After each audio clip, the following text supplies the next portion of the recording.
झूठो के राम जी दिल तुम बनौला हो, ऊपर से प्रीत के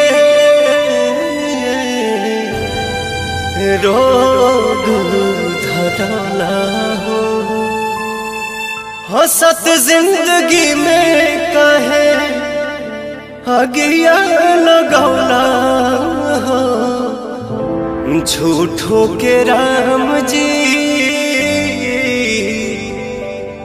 दिल तुम बनौला हो, ऊपर से प्रीत के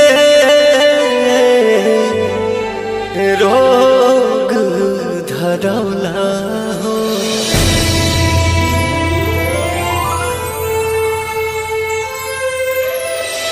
कबो नहीं पूरा भइल प्यार के कहानी, कितना दीवाना मरले कितनी दीवानी।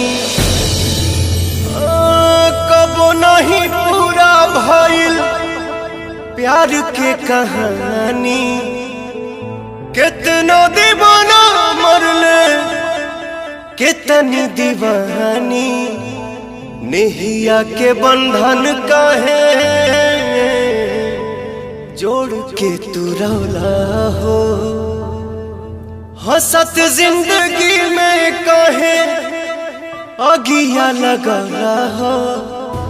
हंसत जिंदगी में काहे अगिया लगौला हो, झूठो के राम जी दिल तू बनौला हो, ऊपर से प्रीत के रोग धरौला हो।